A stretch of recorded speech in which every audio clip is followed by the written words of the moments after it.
What's up, Castaways? This is Miles Away. So, the exciting news is out. The Oberheim OBX8 is coming. I know I'm excited. I've already pre-ordered one. I've got to admit, I'm going to be selling a whole bunch of gear to afford it, but it's probably the synthesizer I'm the most excited about in years. So I thought this would be a great time, as everyone's talking about the return of Tom Oberheim, to reflect back on what is still to this day currently my all-time favorite synth, the sequential OB6. Now, I already did a almost 1 hour long video on the OB6 that is still getting great feedback to this day, so I'm going to link that below, as well as my entire custom patch bank demonstration. So if you just want to hear me play sounds and make sounds from scratch, check out those two videos. In this video today, I want to give you kind of my stream of consciousness of what my thoughts are on the OB6, how it's going to compare to the upcoming OBX8, and just overall why I still think it's probably a very safe bet to pick up one of these, even with the announcement of the OBX8. As always, if you like this kind of content, please remember to like and subscribe. I'm actually going to be doing a full-on comparison between the OB6 and my OBX8 when it arrives in July or August. So stick around, stay tuned to the channel if you want to see that. I'm going to be going through everything in extensive detail and really trying to see which one.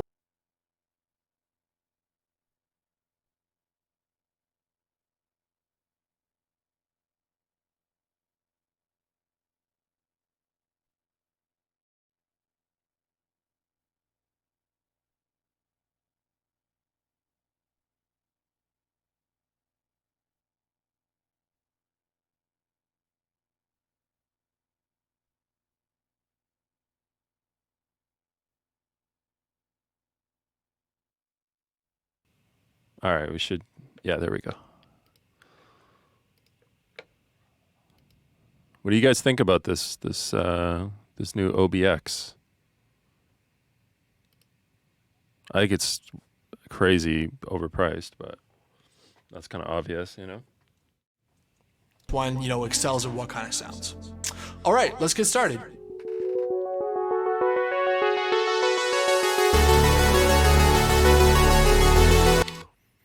I'm gonna show you guys a trick after we watch this that you can do with analog synths to make them sound crazy good. I was experimenting with this yesterday. It's really cool.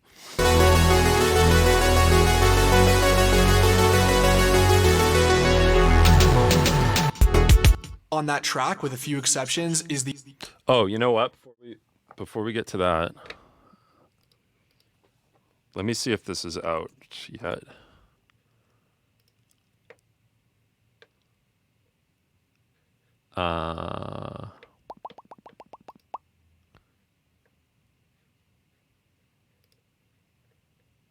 Okay. Booster pack. Okay, it's not out. Okay. My buddy Mix Ready is releasing a new pack. Okay. It's not quite out yet, but be on the lookout for that. It should drop, I think, this week. mixready.co.uk. It's ridiculous, man. It's such a good pack. If you guys are like looking for new sounds, it's amazing, amazing, amazing. Anyways, let's get back to this. Oscar's at the groomers right now, so I'm gonna have to pick him up in about an hour. He's gonna be a fresh boy. The OB6, and I really think that sound sums up what I love about the OB6 and the kind of flavor it brings to the table. It's like, how much is the OB6? The sequential. Oh wait, I'm not thinking sequential OB6. I'm thinking the is the Behringer one. Is that? Does anyone know how much that is? Yeah, 5K, man. That's just like your. Wait, it was close to 3,200. The OB6 is 3,200. How much is the? Everyone's on this Oberheim shit right now. It's crazy. Behringer Oberheim. Let's just see if there's any information on this.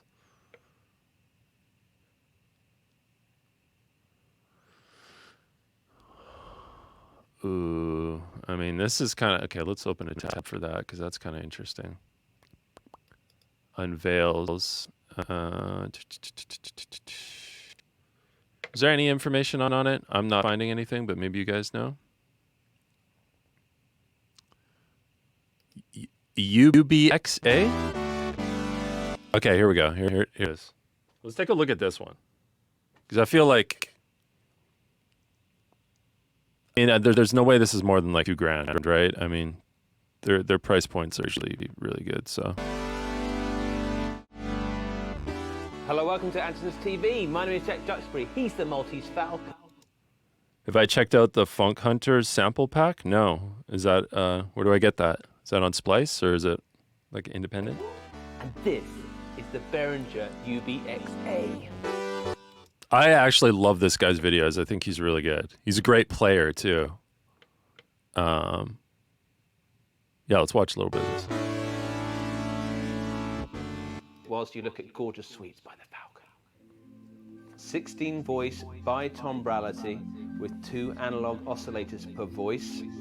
Switchable 2-pole or 4-pole VCF. You know, you gotta watch out, like, some of these synths that they claim are analog would have digital components in them.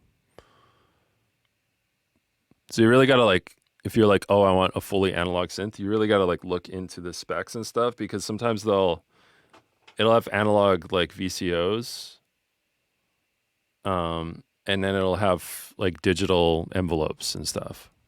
So you gotta watch out for that because I feel like you want all analog. You don't want any digital shit in there unless it's like digital effects or something. Like that's fine, but 2 ADSR envelopes for the VCF and for the VCA. A 6 waveform LFO. Unison mode, keyboard split and doubling, programmable sequencer, versatile arpeggiator, comprehensive modulation options, 512 patch memory. What's the polyphony? It's got to be 8, right? 35 split keyboard programs, 35 doubled. Yeah, see? You know what's up. The new Oberheim and the Prophet 5 have digital envelopes. There's a difference, man. The analog envelopes just are like punchier. They're just like better. Programs, 64 step sequences in every patch memory, vibrato and filter foot pedal options, stereo outputs, MIDI control over DIN and USB, separate MPE pitch bend, filter and matrix. Oh, this has MPE. That's really cool. Control over the lower and upper keyboard. So that means we. Do you guys know what MPE is? I've kind of been getting more into it recently. I'm gonna work on a track today that uses it, but Got polyphonic aftertouch in there. Hopefully that gave you an idea of the specs of this beast. Let's get into the sounds of it. We've only had it for a little bit of time, so we're going to go through categories of sounds. Let's start with synth pad sounds. We found a few presets that we like. I like the size of this better. Like the new Oberheim thing is like a monster, you know? It's like, yeah, this is the By the Behringer way, one. if you want to skip ahead, we put the chapter. Is that the one where you can automate each note differently? Yeah, it's MPE stands for MIDI polyphonic expression, I believe. So you can do polyphonic pitch bend and not even that. Like the most useful thing about it is that the fact that you can pitch bend wherever you want, right? Because on normal synths you're kind of locked into whatever your pitch bend range is. So if you have like +2 and -2, that's all you can do. But with MPE, you can slide up or slide down however much you want, which is really cool especially for bass and leads and stuff like that. It's really good. Markers in below. So let's go into some synth pad sounds. What up, B Murder?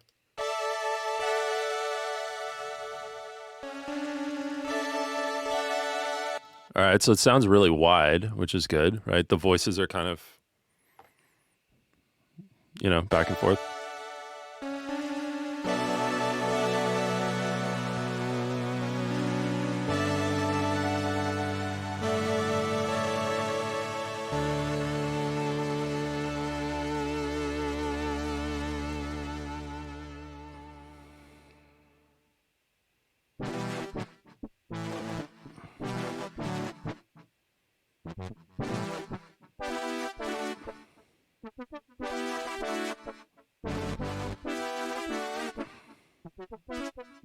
Of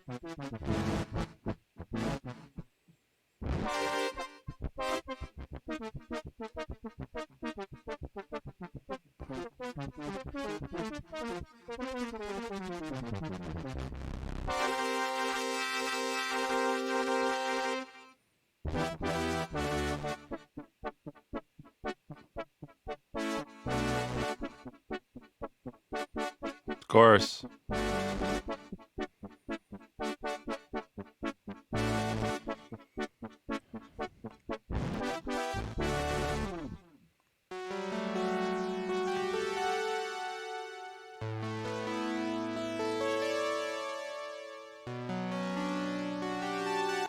It's just the width you get from this thing is so cool, you know?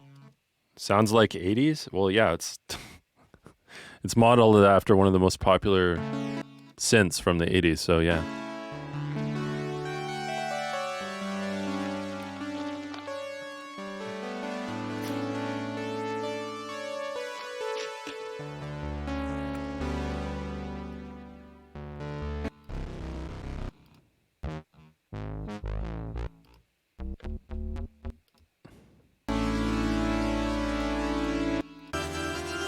Status, and it takes about 50 tap chord.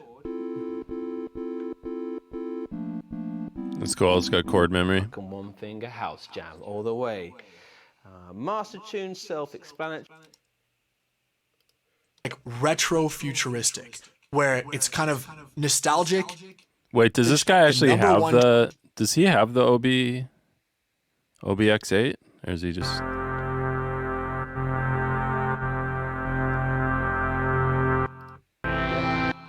Yo, I'll show you what I want to get. Dude, I'm always about getting the shit that no one cares about. Like, I'll show you the synth I want to get. I was playing with this. I was at a studio last week.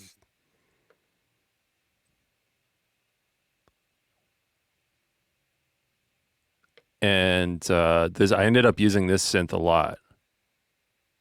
Yeah, look at all these videos. Everyone's like, a hidden gem, underrated.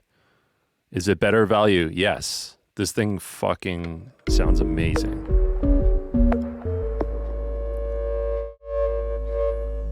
This is the Prophet 600. You can get these for probably like $1,500.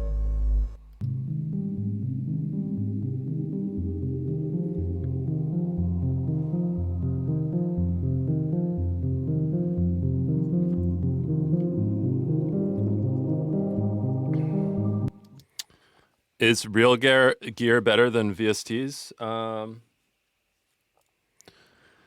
Yes and no. Yes and no. It's more fun, probably.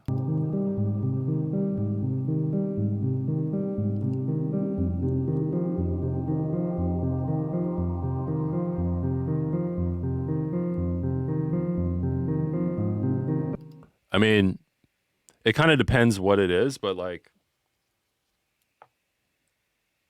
do you think like a piano VST sounds better than a real piano? No. The answer is no.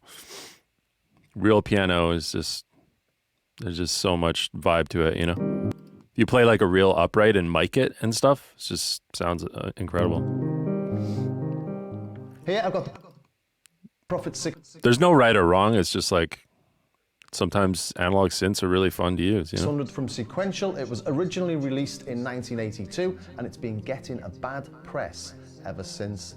And why is that? I think it's mainly because the chip inside, the original chip, was pushed to its limits, especially with the envelopes. The envelopes were a bit sloppy. People thought they were slow. They weren't actually slow, but what you got was things just died off at the very end and you didn't get very fine control over everything. You didn't get very fine control over any of the knobs actually, and just when you're twisting a knob, you just seem to wait a little while before anything happens. This has got the Glee upgrade in it. It's a really simple thing to do. It's $149 and There you go. You just get that upgrade and you're good. upgrades the synth to a modern synth. You can control all the parameters via MIDI, so you can use an iPad app, or there's a controller panel for your DAW, which is great because it means you can automate any of your tweaks live. You can't That's fire. send the MIDI, but you can receive it. So it was seen as a poor man's Prophet 5, maybe justifiably so. It wasn't as good as the Prophet 5, but it was a lot cheaper and it sounds pretty similar. It uses 3340 chips, so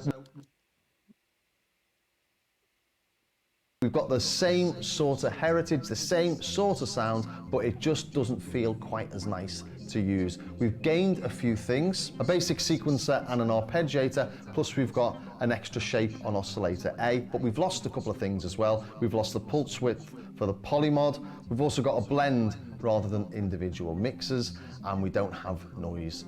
But other than that, it's very similar. We don't have the extra section for the mod wheel, for example, but you know, for the price, it was a great synth, but it did come just before the DX7 and the death of analogs. So people didn't really like it, but as I say, unjustifiable because it does sound really good. I've had a play with taking the Gleegly out and putting the old chip back in, but the...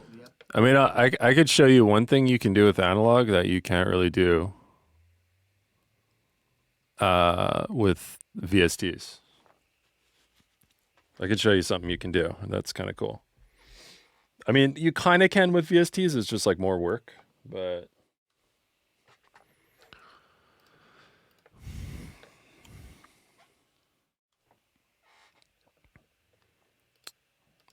like check this out. If I go, so I turn on my Juno.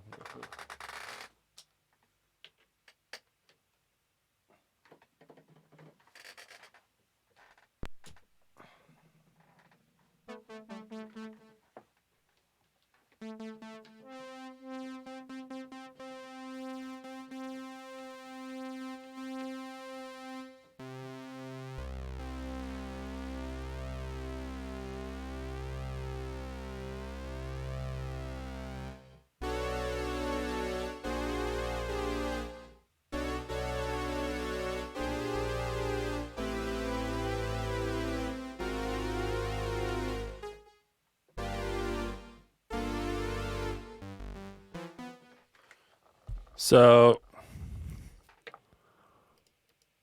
check this out. If I just resample this,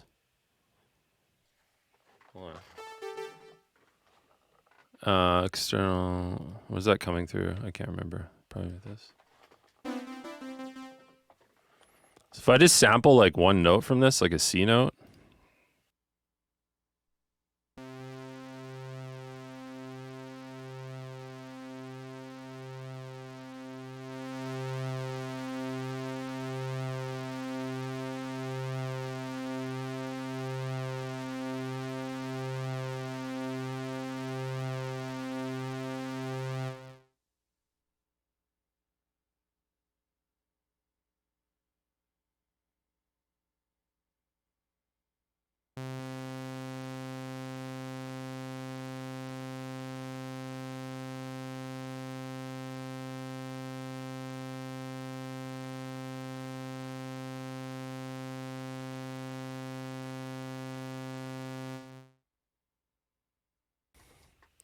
You should be able to hear me now. So check out what you can do with analog. I was messing around with this the other day, but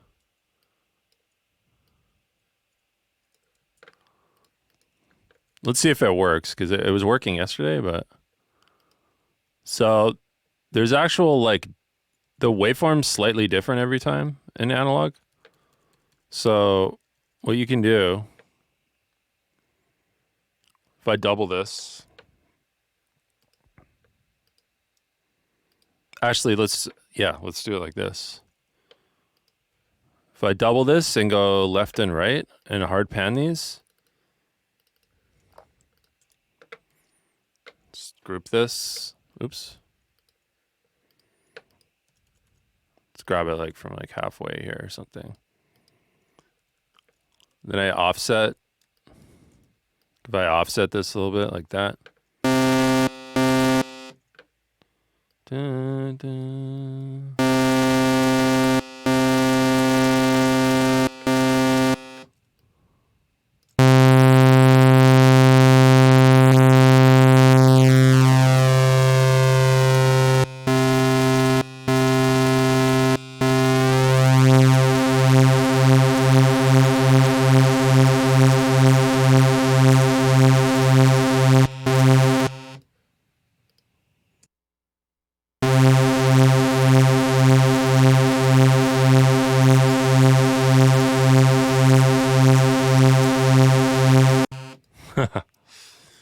That's crazy. I mean, that's just like a pure saw wave, but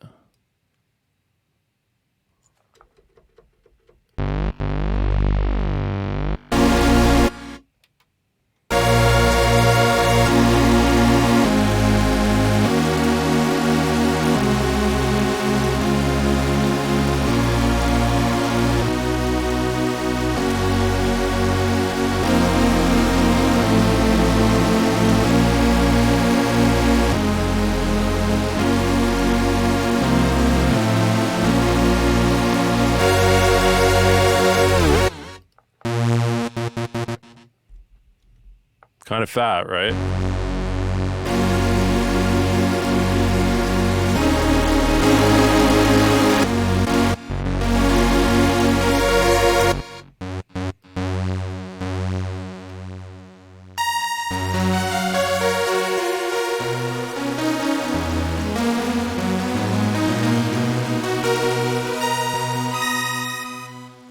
So with a lot of analog synths, you can actually double track the same part and then pan it left and right. Whereas if you do that with a VST, it's just the same exact waveform, you know? So you can kind of do it with VSTs, but you have to like affect one side, like put, filter, modulation or do something to it to make it different. But with analog, you can just like hard pan them and it sounds crazy, you know?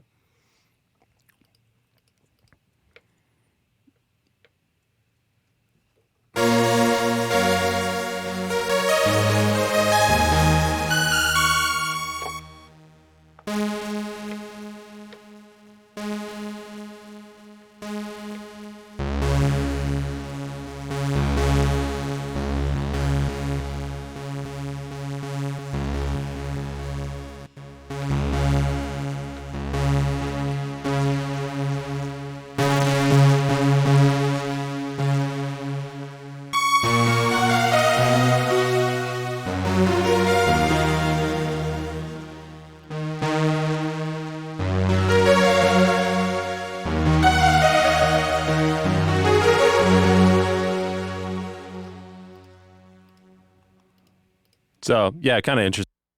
I was messing around with that yesterday and kind of experimenting with it, but check this out. You could also do this, right? Like take this waveform. Let's make like a sampler track, right?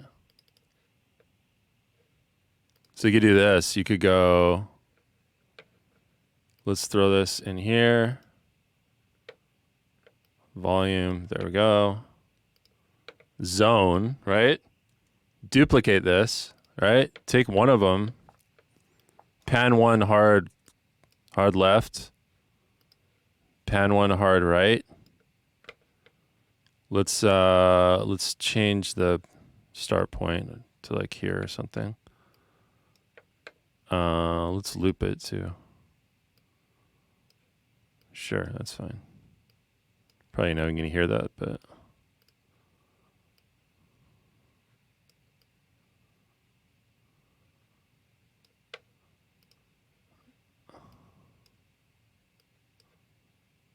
sure. Let's loop it right there. Cool. Now what you can do is if you detune one side, so I have two of the same sample essentially, but they're starting from different points.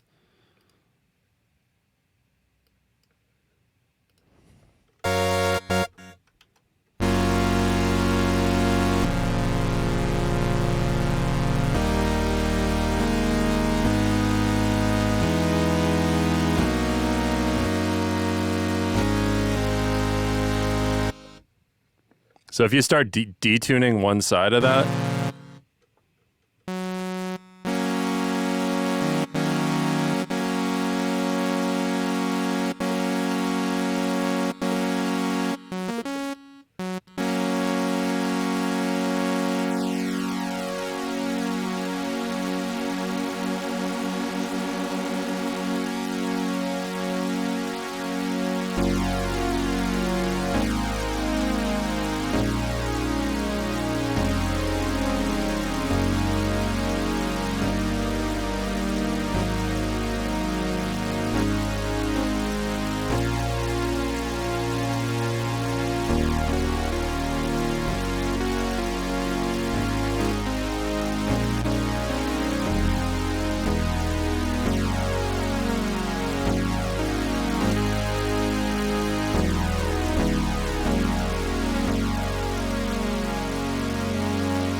Yeah, it's pretty cool. So, I mean, you could do that. You could do that in Serum.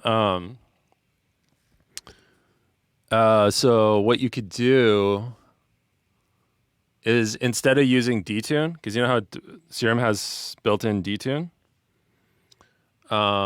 you could do 2 saw waves. Maybe grab 2 different saw waves, like one stock saw wave and then one from like, I don't know, one of the other waveforms that's a slightly different saw wave, and like phase, like offset them.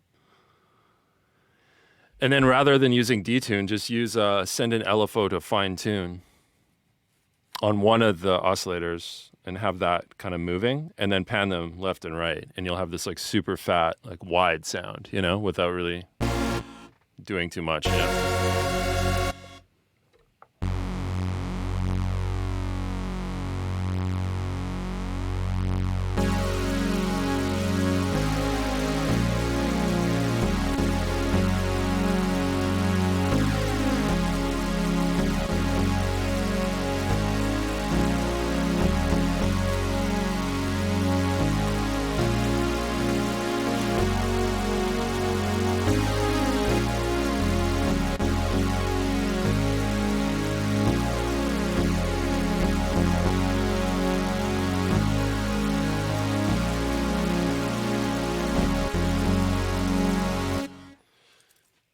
What converter do I use?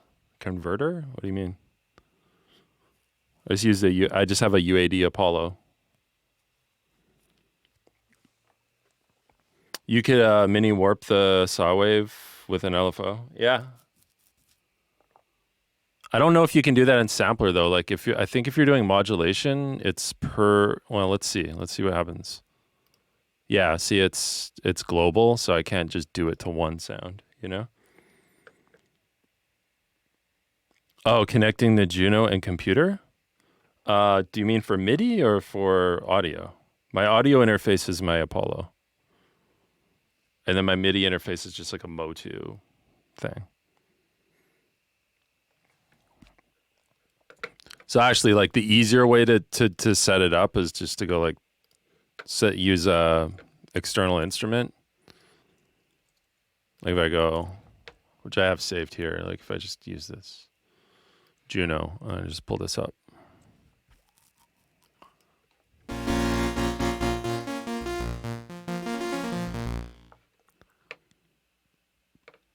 I'm actually getting 2 inputs right now, so I'm gonna turn that off. There we go. There's mad latency just because this session's kind of big, but.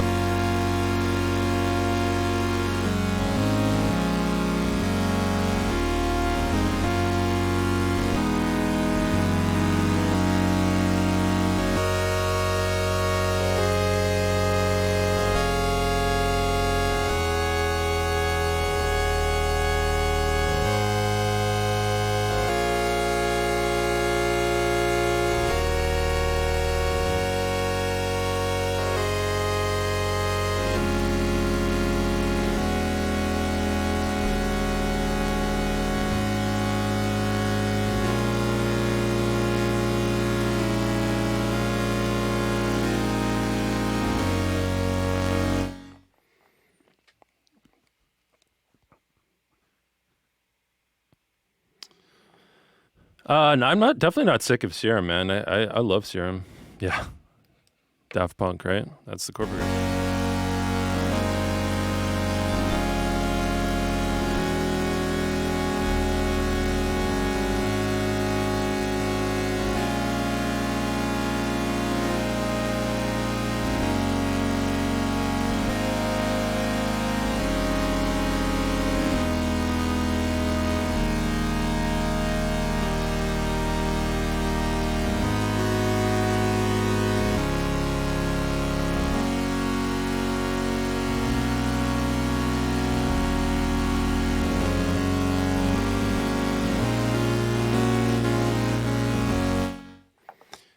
Yo, Vaughn, I'm looking into getting my first analog synth. Any recommendations for an analog beginner? You do know your way around soft synths? My recommendation is like go to a place where you can try a few things out and do your research and pick something that you just like the way it sounds, you know? Junos aren't cheap, I don't think, man. You could have said that like 5 years ago, but I don't think Junos are cheap anymore. I feel like they're overpriced.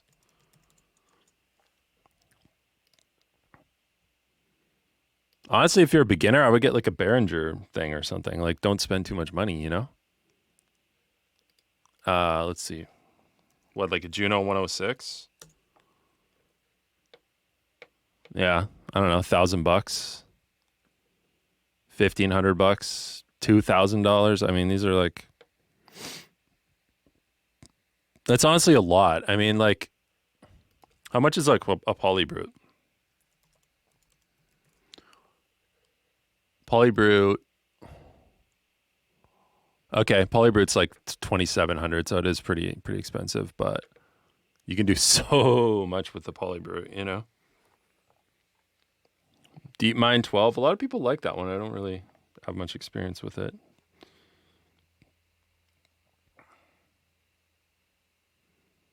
I do have that young Sweetwater credit card. Oof. I don't know. I think there's I don't know. Let's see what Behringer's got. Cuz you kind of want to get something that is polyphonic and kind of sounds good monophonic, you know? You don't want to be locked into just being like having one or the other, you know? Let's see. Behringer, where's your website? Let's see what they got here. Musician. Okay. Product categories. Synthesizers and keyboards. Okay, here we go.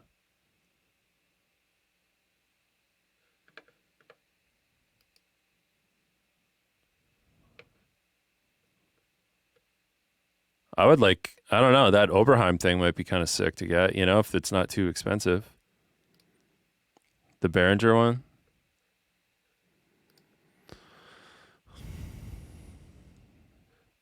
Let's just Google like best affordable polysynths, and I'll give you my opinion on them if I know anything about them.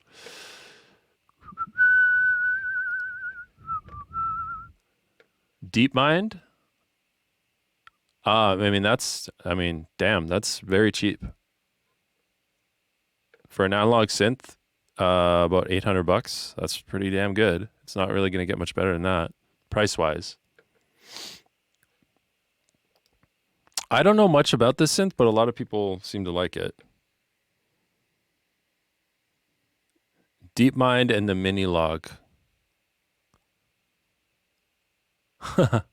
DeepMind looks... Oh, it's a Behringer. Okay. Okay. How do I zoom in? Drag and move to zoom out. No, I want to like zoom in. It's the smallest image ever. Hold on.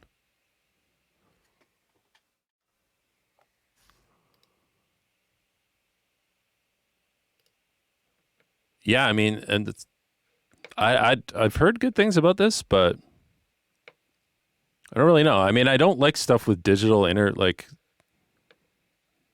with like a digital display or shit like that, but that's fine, you know. I can look past that. You had the Minilog for 2 weeks. I hated it. Yeah, I had one too. I had the Prolog actually.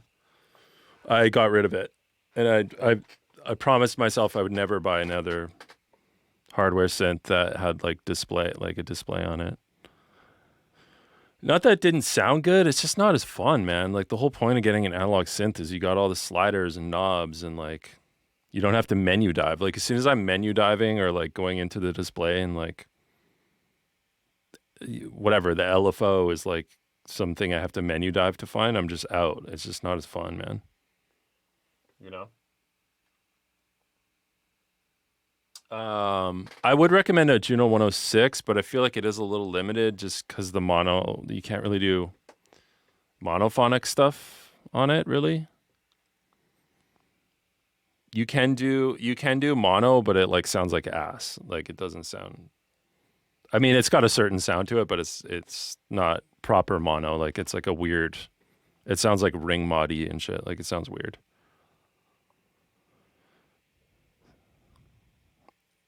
I don't know. Let's see what else there is. I mean, the poly brute. I really can't say enough good things about. I really can't. Like,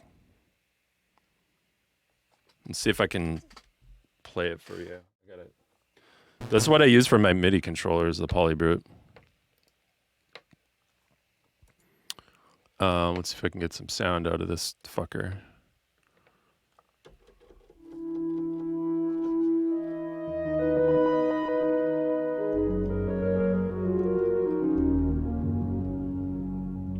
All right, so this is the poly brute. I mean, I can go. The thing about this thing is, yeah, you're gonna pay a little more, but like, you get so many features on this thing. Like, it's kind of has everything.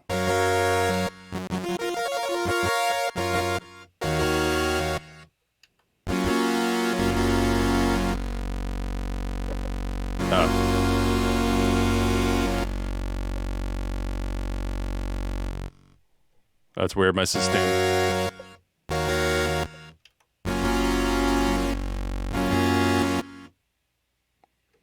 Sustain's acting really strange.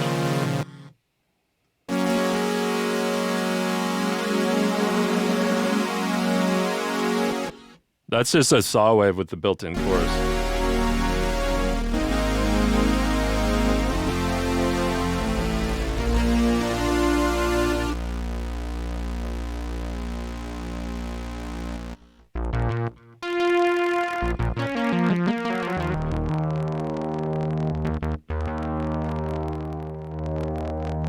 This thing's got to warm up or something. It sounds weird right now.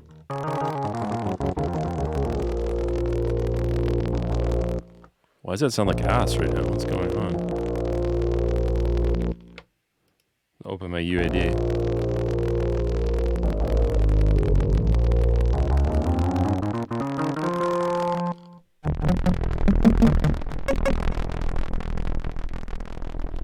Wow.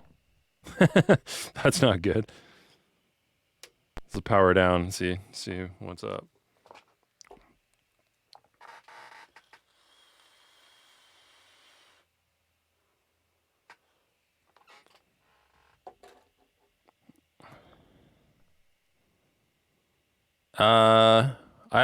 I wouldn't, I don't know. The Hydra synth is kind of cool, but it's so menu divey, and it's like, you can do some really crazy shit in it, but it's also, like, for that kind of sound design stuff, I'd rather just use a plugin, man. You know, that's just my opinion, but.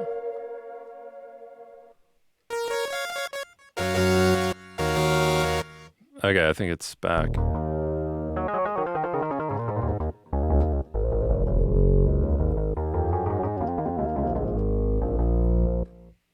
So the cool thing about this, or one of the cool things, is it has.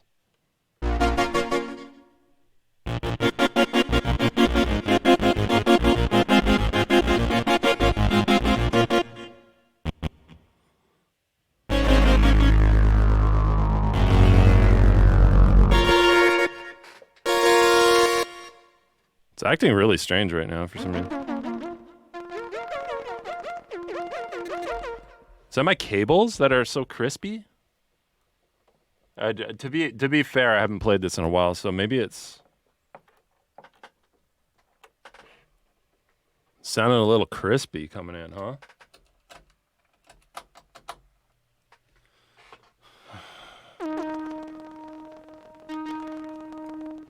Ooh, that's not good.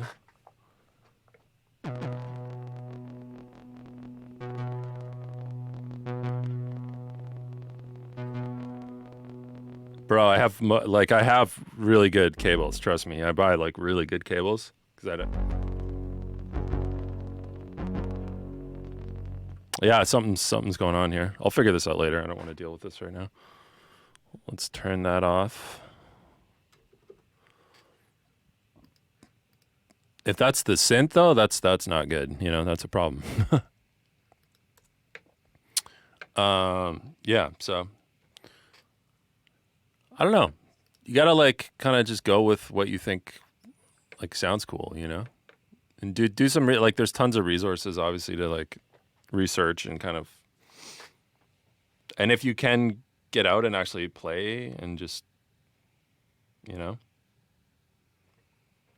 actually hear them, that's the best, you know.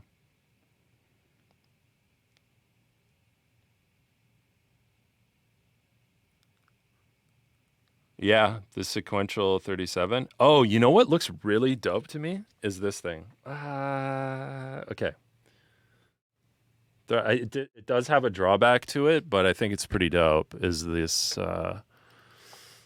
Moog? Is it Matriarch? This thing? This thing's pretty sick, man.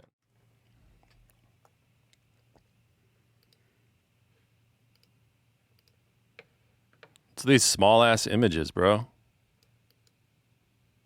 Drag to move, click to zoom out. The fuck is with this one? Sick, man. Cool zoom, and just like moves it into the corner. What am I doing wrong here, dude? Holy shit.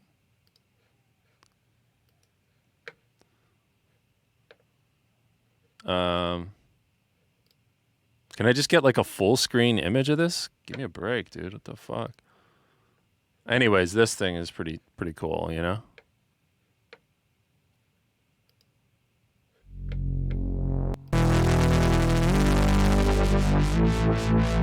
This thing's pretty fucking sick, man. I'm not gonna lie. I thought about getting one of these. I think the only issue with it is that I don't think it's like a true polyphonic synth. I might correct me if I'm wrong. Maybe it's got like 4 oscillators can be used in monophonic, duophonic, or paraphonic. Yeah, so it's not a real true polysynth, but man, you could do some cool shit with this thing for sure, you know?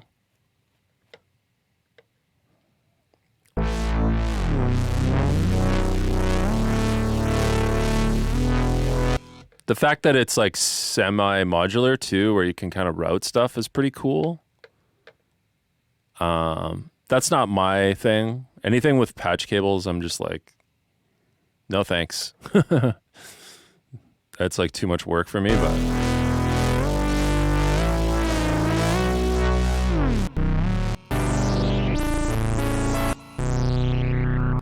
but yeah, it's pretty cool. I don't know. But yeah, I mean, it's cool to have a like analog stuff, but you definitely don't need it. You can do a lot just with plugins, man. A lot, you know. Exactly. I just returned my grandmother and ARP 2600 because the patch cables were too much. Yeah, that's not for me, man. I feel like my OCD gets triggered by all the fucking rat's nest, like cables everywhere and shit. It's like, not my vibe, you know?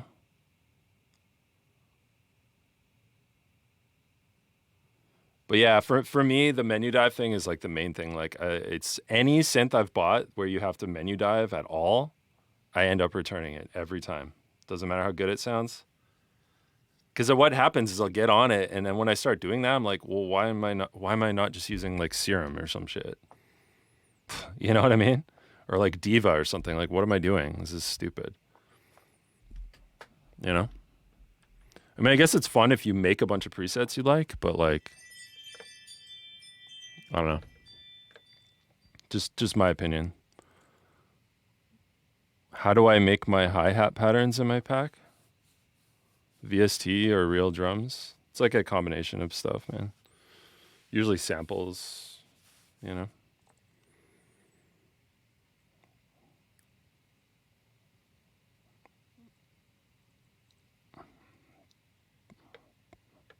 Thanks, man.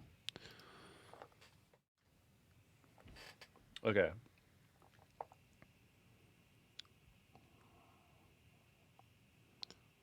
So I kind of want to work on this remix. I've just been so busy. I haven't had a chance to really like work on this thing, but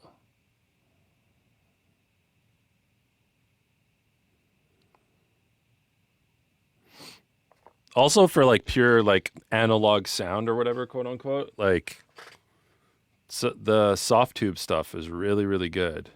Like the way they emulate they just put out like an SH-101. That sounds great.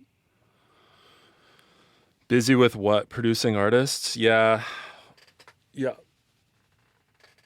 was working with one artist the last couple weeks, which took up most of my time. Doing some writing and producing and stuff like that. Yeah, and just a bunch of side projects and all kinds of shit, you know? Oh, I should play some of this stuff. Rylan and I are going to try to put out some new shit, and we've just been going through like our old demos, and we're like, let's just finish these, because there's just making like little like 2-minute tracks, like not trying to overthink it too much. We're kind of working on these. These are going to sound kind of like shit right now, but you'll get the vibe. There's a couple that we did these both in one day, just kind of fucked with them a little bit. Oh yeah, this one I like. This one's cool.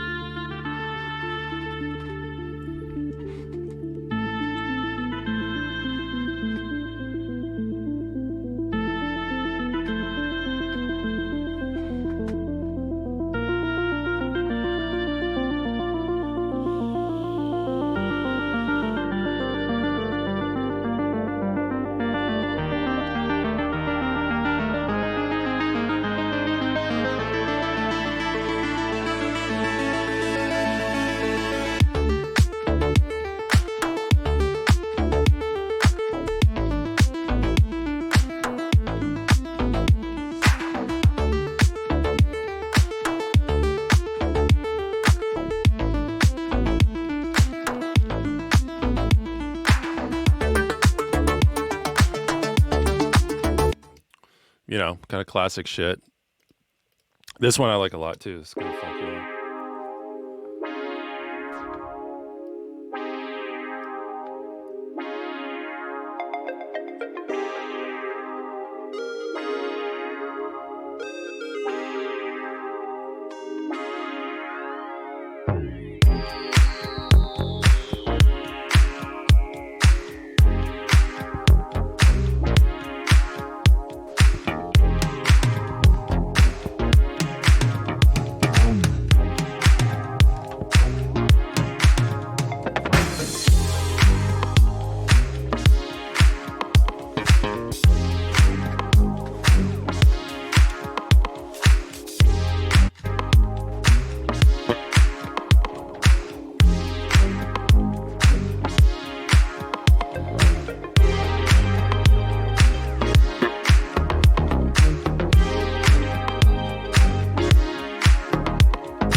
I love that one. These are just like, you know,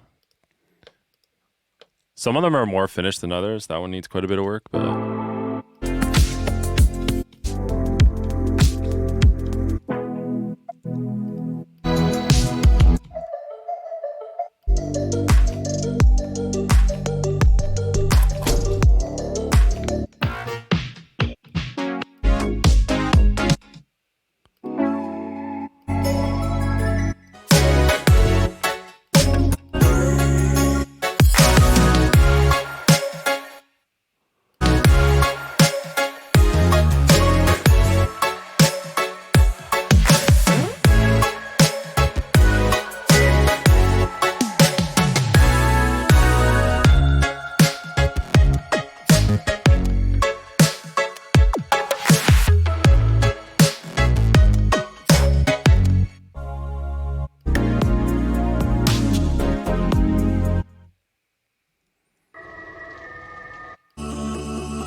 So these are kind of the demos that we picked out that we thought were kind of interesting that we could finish.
That's probably the most Oliver-y sounding one out of those. We're like, oh yeah, that's an Oliver classic shit.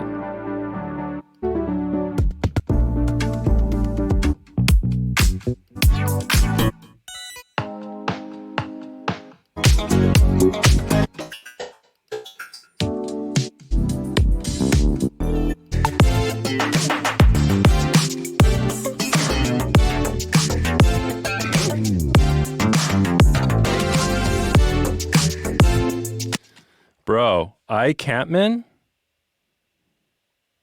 No way that's Ian Campman right now. No fucking way. No way. There's no way that's Ian Campman. No way. Let's go. Bro. Okay, if it's truly Ian Campman, what's your... There you go. Diggity Doctor. Yes. That's my boy, bro. That's one of my oldest friends in the world right there. Speaking of goats, man, that's one of my best friends ever. Since junior high, man. Big Daddy, what's up, dude? What are you up to? Why are you on Twitch right now, man? What's going on? Bro, I got to call you after this, man. It's been a minute. I'm trying to get up to Canada in July, but I'm waiting for my passport, and it's like taking forever. But I'm stoked to visit, man. Of course. We're going to have to, you know. You're taking a shit? Nice, dude. Let's go. That's my boy, dude. That is my boy right there. Yeah. One of my oldest friends, man. Lot of memories with this guy right here. Lot. We used to live together too in Vancouver. When we first moved out and shit, we rented this house. Him and a couple other friends of mine. Fucking classic, man.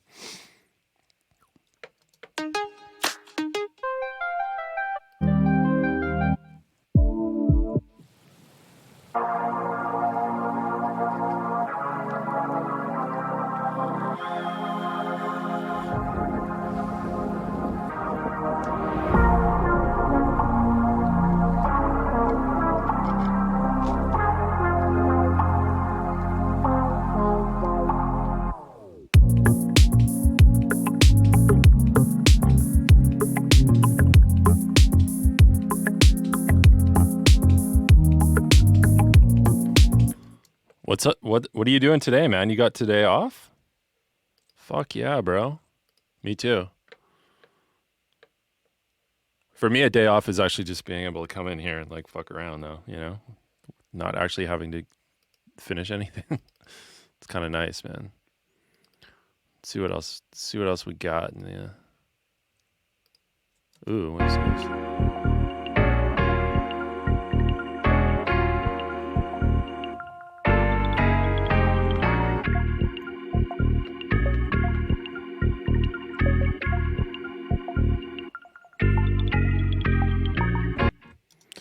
Still making loops, you know. Live forever. Live forever.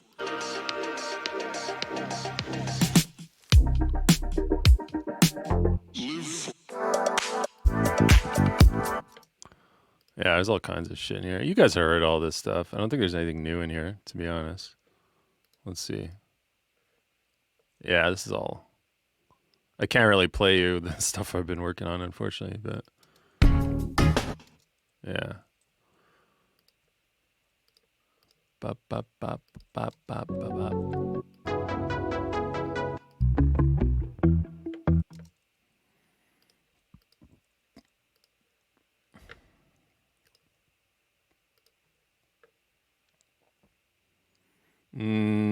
Yeah, I can't play any of this stuff. Dang.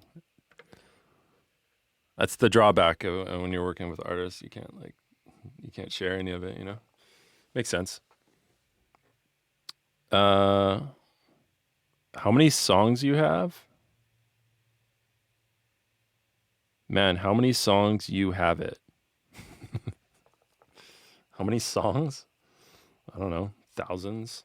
It kind of depends. Like if you consider like a 1 minute demo a song, then I probably have thousands. Do I like Disclosure? It would be nice to collab with you guys. Oh yeah, always love Disclosure, man. Big fan, of course.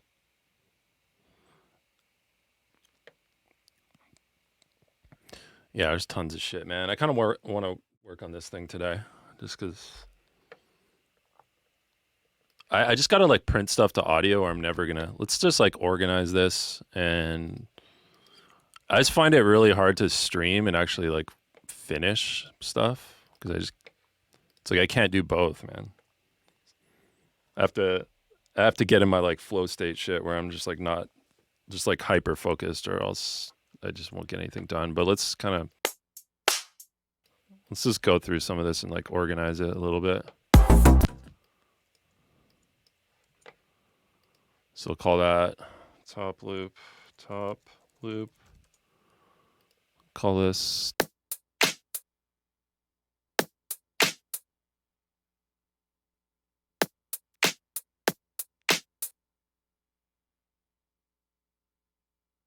it also, anytime I solo something, it mutes my my mic, which is pretty annoying.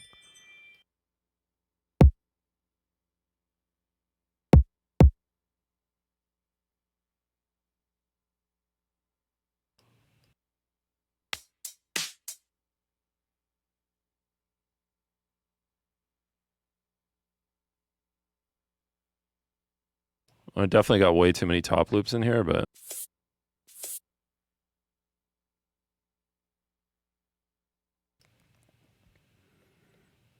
all right, everything else is labeled nicely. Give this a play from the start. It's totally like not arranged right now, so I think what I need to do is print some of this to audio, because I can always come back, because right now it's just like a mess. I'm the moon.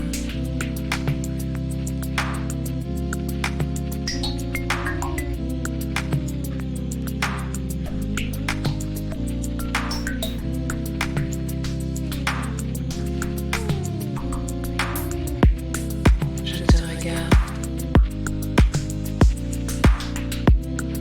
à travers ma caméra. Je veux te prendre. Mais c'est impossible. Je veux exister dans le film. En technicolor. Les lumières flash. Action. Danse pour moi. Harlequin. En latex noir.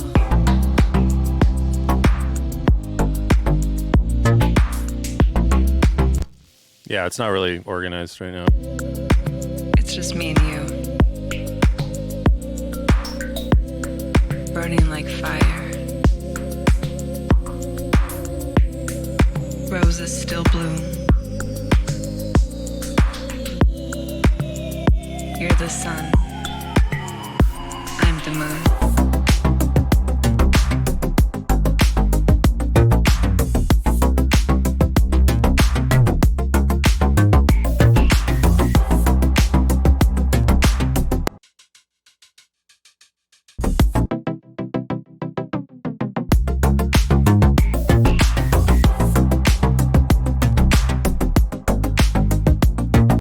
All right, let's organize some of this shit.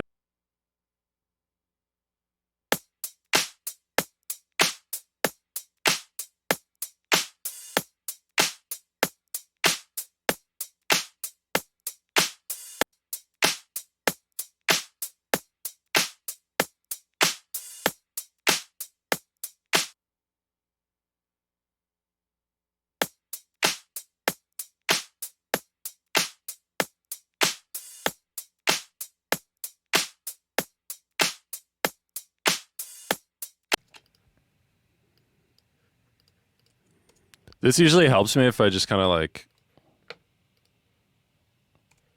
bounce stuff down to one, you know, those like 3 top loops, they're kind of doing the same thing. I don't really need this shit.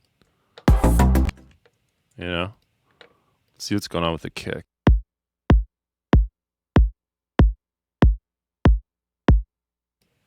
I don't know if I love the kick yet. Let's see what else we got.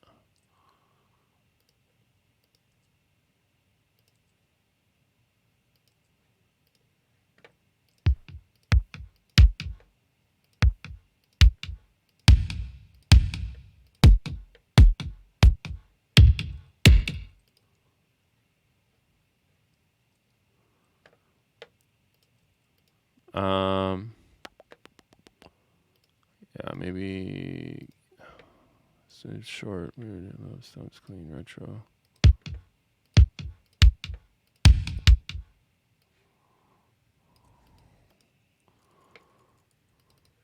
Kind of like the attack on this one. I don't know.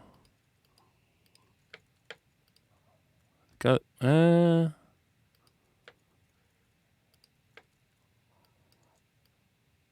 something about the attack on this one's real nice, but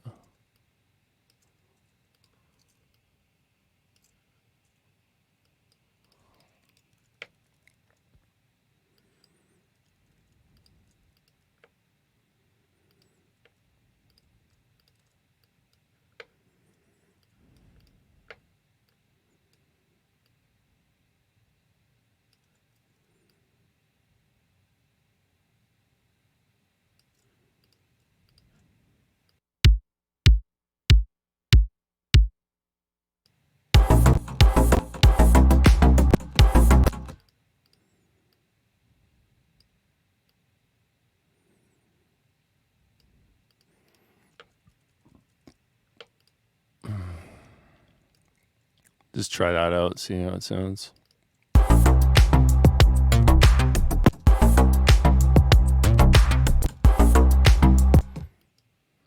That sounds good to me. I think I can work with that. The moon.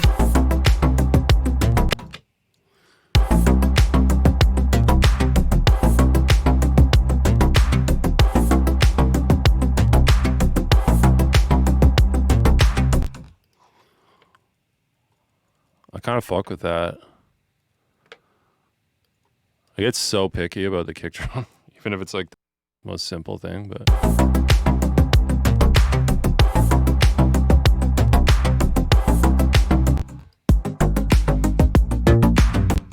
yeah, it's better. It's better. Just make some bricks here, you know? Make some brickety bricks. And then I could just like filter that for the first half because I don't need all that attack right away, but Je te regarde à travers ma caméra.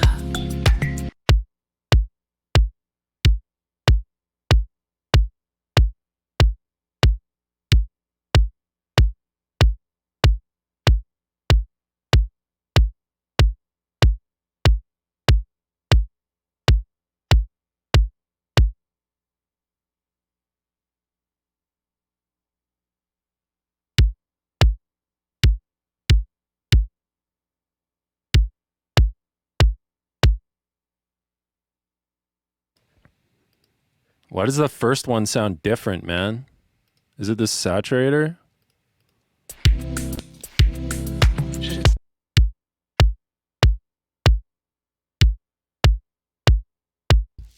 The fuck, man? Is that the compressor doing that?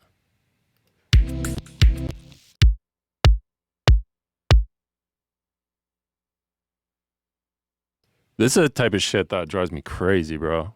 There's got to be like some, that's what it is. I weirdly like this one better. It's like got this.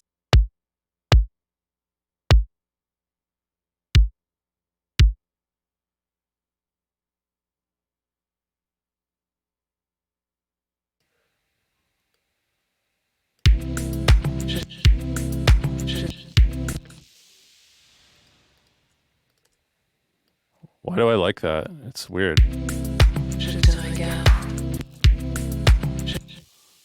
Is it better?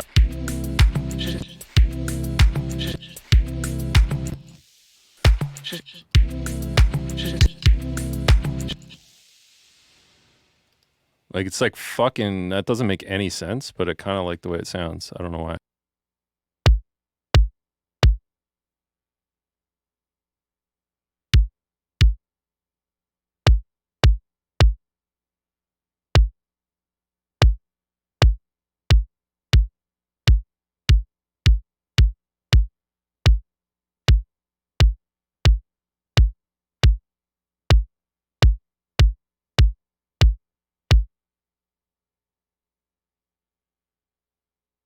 I don't know why I like that. That like doesn't make any sense, but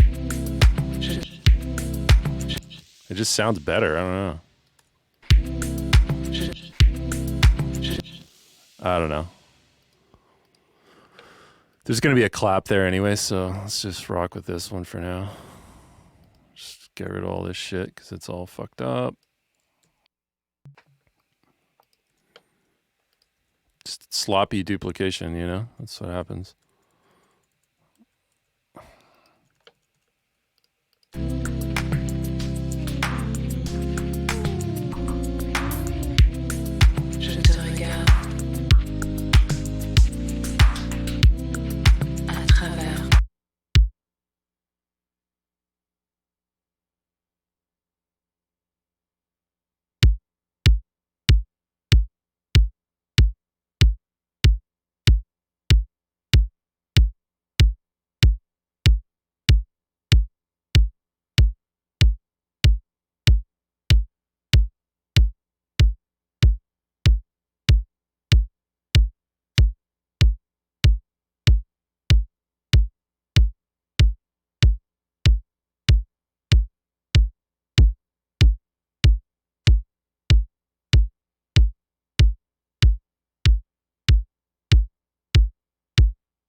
Yeah, bro, that's the aesthetic, man. That like fucking whatever that's doing sounds dope to me. That's got nothing on it. Let's delete some stuff here. Just want these drums to be really good, and then we can move forward.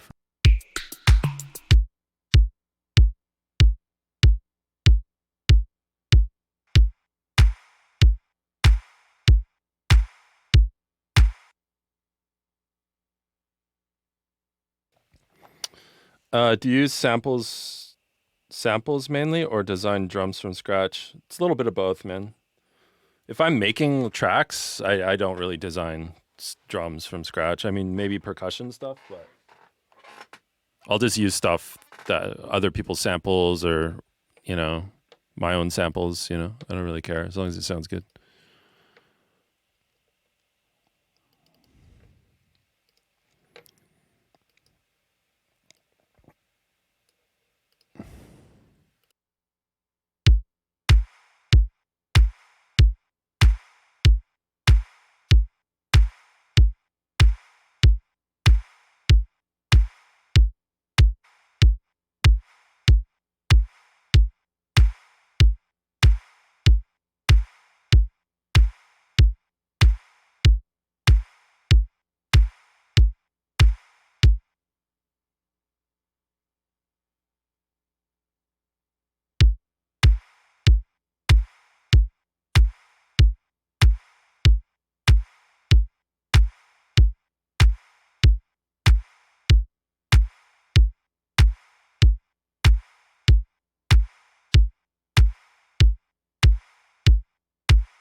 What is that retro bass synth? I think it's just massive.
Some automation would be kind of sick on this, but I don't really know what to automate because it's massive and it kind of sounds fucked up.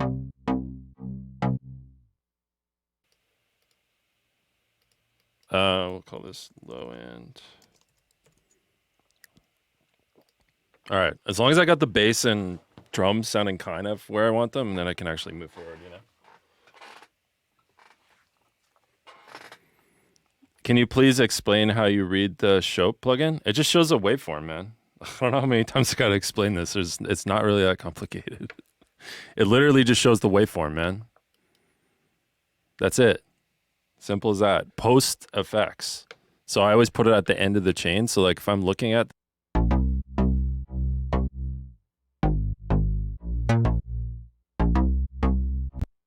that's it. I want to see what it looks like after compression and like limiting and stuff like that to make sure it's dynamic and not, or just whatever I'm looking for. Is it clipping? Is it being pushed too hard? Is it not loud enough? Can I turn it up a bit? Especially on the master, like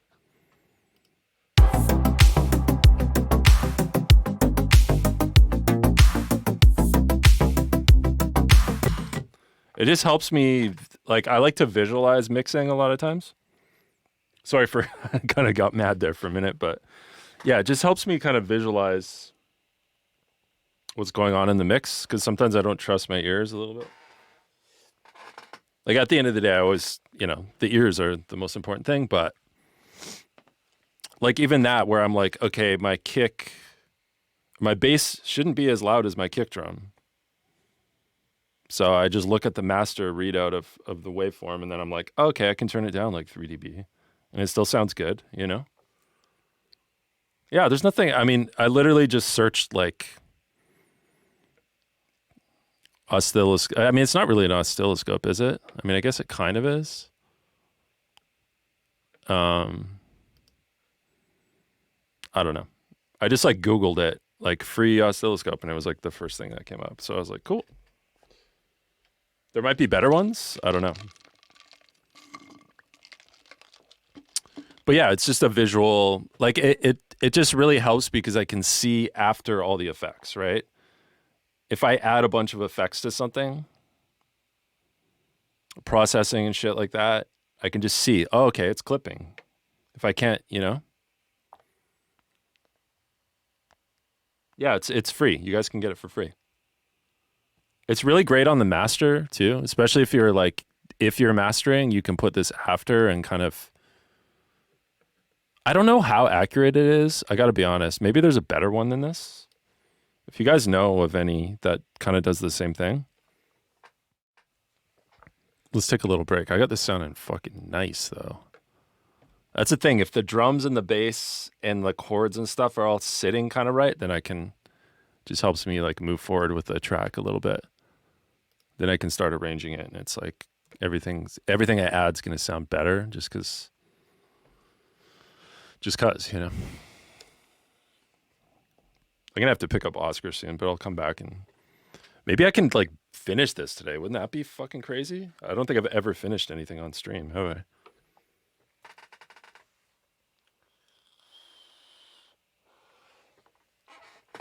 Actually, I'm suffering from the same thing. Sometimes I gain stage by ear, but when I analyze the waveform, it seems so shitty.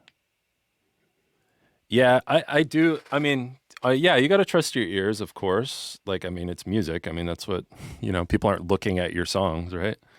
But for me, I just know visually like where things should kind of sit, you know? Yeah, say this is the top. The top of my hat is 0 dB or the max, right? I want my like kick and snare to be like, I want their transients to be like hitting that and kind of, wait, is it opposite? I want them to be hitting the top almost, maybe like minus 0.01. And then, you know, they taper off. So you still have a little bit of transient. And then say, okay, so the top of my hat is the kick and snare. I want my bass to be like kind of down here. if my bass is like as loud as the kick and stuff, it just like doesn't sound pocket to me. I don't know. It depends though. Like for like hip hop shit, you want your fucking 808s to be like stupid loud, you know? But for this type of thing, I want my bass like maybe down here. And then I want my chords and shit probably like somewhere in the middle, maybe a touch louder. Or like the music stuff, you know? That's basically what I go with. I don't know. So I know like if my bass is down here and it's not really hitting the right way, then I need to like add some low end or like add some saturation or something to like beef it up a little bit, you know? But I'm trying to like not use as much stuff. I'm trying to like I was looking at some of my old tracks and I was like, I didn't really use that many plugins and they sounded really good. Or some of the ones that I thought sounded really good. I didn't overly process shit. You know what I mean? It was just like more like, even what I was doing with the drums, like just tightening them up, doing little crossfades, you know, the detail oriented shit is like, for me is super important, you know? It's like, okay, if I have this percussion loop and there's like some kind of like stick or something in there and it's hitting on the kick with the snare, it's like doubling that frequency in that specific region. So if I like duck that down, it's going to sound cleaner, you know, like just like shit like that, or like whatever, this hi-hat's like slightly early and it doesn't sound right. Like just doing all that shit before you even add compressors. Like there's nothing, like there's literally, this drum bus has nothing on it basically. Like there's a soft clipper, but that's not really doing anything. It's just there so it doesn't, you know, there's like barely any compression. There's a little bit, but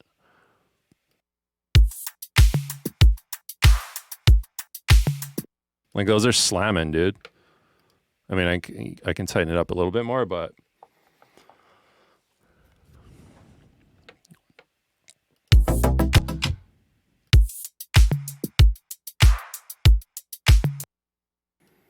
like those are rocking pretty hard, dude. I mean, some of these have it's got a little EQ on it. I don't know. I'm just trying to do like less stuff and make it sound better. It just ends up sounding better to me, like cleaner. And then like when you add shit to like a bus, it just sounds awesome, you know? Or like if you add whatever you decide to put on the master, it's just gonna make everything sound great because you didn't like go too fucking crazy on the processing, you know?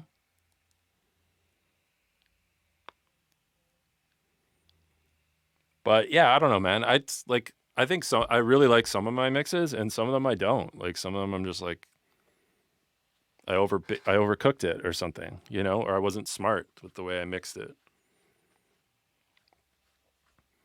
But when I really do the detail-oriented shit, it usually sounds pretty good. But yeah, I'm still learning, man. I'm always like, every week, I'm like trying to get better, you know?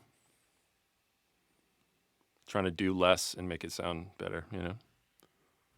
That's what I find in Ableton too. It's like I was adding so much shit to everything because I just couldn't get things to sound the way I wanted. And now I'm like trying to undo some of that, you know? Start with great samples and don't do as much to them. Do all the nuanced shit like volume, like literally volume. No one talks about that in mixing, dude. Just volume, you know? It's like kind of the most important thing.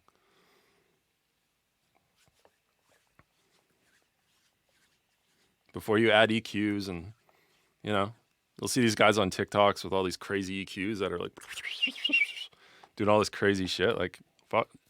You know what? The best type of EQ is the fat, super wide, like, whoosh. The only time you should do those kind of EQs is if there really is like some kind of resonance in there that's annoying or something, which is so rare. Like, you're just going to strip all the fucking sauce out of your sound if you like do that type of shit. I don't know. It's just like, if you have to do that kind of EQ on your sound, it's just not a good sound. Like, period. You should never, like, I've never done, maybe on some problematic material that someone's given me that I had to mix, and I was like, fuck, there's a lot of issues in here, but like, I never go that crazy, man. Broad strokes, dude. How can I compare it? It's kind of like, have you ever seen like someone who's really, really, really good at illustrating? If they're doing a line, like say they're drawing like a curve like this, someone who's really fucking good just goes like this. One tight, clean stroke, right? And someone who sucks will be like etching it and doing a rough draft first, like doing like a sketch, then going like, and it's kind of shitty, and then they have to use their eraser and like fix it. Whereas the fucking boss shit is like literally you just learn how to do this. Real confident, broad stroke, you know? I don't know if that analogy works, but in my mind it kind of does. So I used to be an illustrator too, so to me that makes sense. When you get good, you just, it's the confidence and the like precision, man. You just know what to do. But that being said, I'm always learning and always trying to get better and always humbled by stuff that I hear, and I'm like, fuck, that's, you know?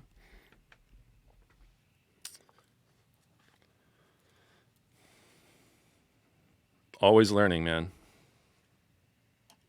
Every time I work on something, I'm like, some days I have good days and I'm like, this sounds great and I'm happy with it, you know? And then other days I'm like, I suck. I'm like terrible at this. Like, what am I doing, you know? But maybe that's the little part of your brain that kind of makes you get up in the morning and makes you want to learn and get better, you know?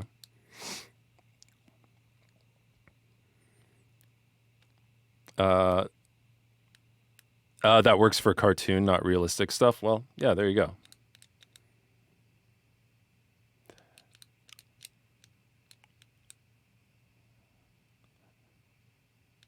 Realistic stuff doesn't really have profound line. Yeah, true. But how about someone who's really good at life drawing? They don't sit there and fuck around, dude. They just do bold, like they'll do like someone. Okay, here's a good analogy too, right? Like with the illustration thing. Like say you're doing life drawing, right? You have like a model and you're trying to draw that model, like a good representation of that model, and you have like 1 minute to do it. Some people can capture the essence of that model in like under 10 lines. They'll just get it right, you know? Whereas other people will do like 1,000 little lines and kind of get it. It's like, which is more important? Like the overall, just capturing the essence of that thing, or like, I don't know. I don't know if that analogy makes any sense, but do you ever use the Ableton compressor for sidechain? No. Because it clicks and it's not good. Always the Pro C for me, or like LFO tool or something. Pro C is for me. Pro C is the best, and I've tried a lot of stuff. If you want these settings, like I can kind of explain. This took me a while to dial this in too, but like, copy these settings, man. Screenshot that shit and copy that. Every single one of these settings you gotta like kind of copy, and then the only thing I adjust is the release and the threshold. So the threshold is just like how much it's sidechaining, right? And then I feed it. I just made this click track, which I use like on every track, which is just this. And that's what's triggering the sidechain. Like, so I just made a loop of this. It's just like a very loud click. It could be anything, you know, just something with a really, really loud, tight attack. Because the issue with sidechaining from your kick drum or from something like that is it's just not tight, man. Like if you have like a big, like dirty, fucking boomy hip hop kick or something, and you're like sidechaining from that, you can't get really tight.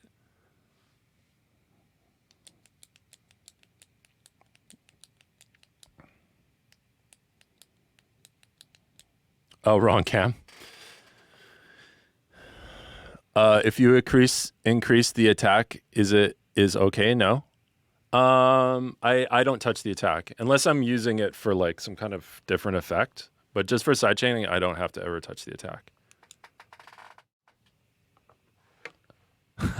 Yo, copy these settings and just like a pit, like it's just me full screen. Dope. So copy these settings.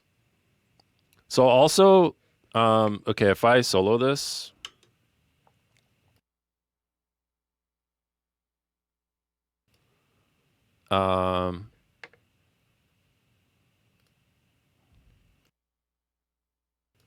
this up here is the click track. You can just hear. Now, you see, okay, you can visually see the sidechain, right? So let me copy these settings so I don't fuck everything up. Look how tight I can get this because I'm sending it something that's very just like immediate like that.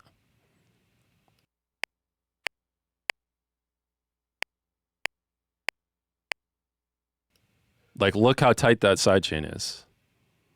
It's just ducking down for like a millisecond or whatever. Whereas if I was feeding it a kick drum, it would look like this. It would be.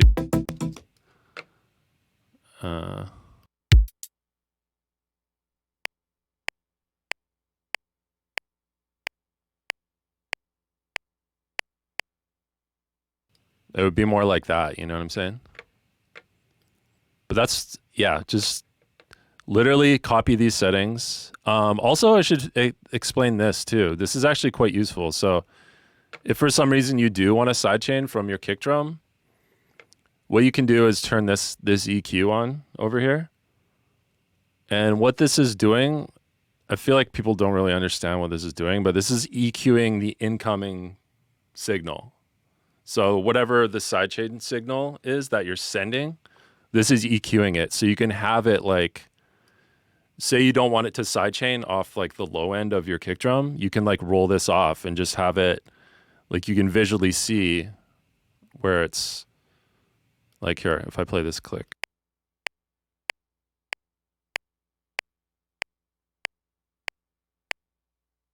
Like I want it to sidechain off that high end information that's coming in really fast, you know?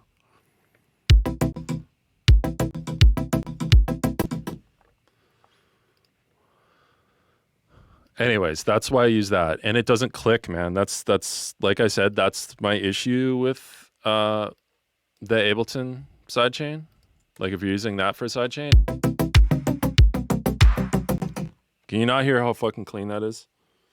Yeah, that's my issue with the Ableton sidechain is it clicks, man. And you might think, oh, well, that's not a big deal because when I'm sidechaining, my kick drum's in there or my snare's in there.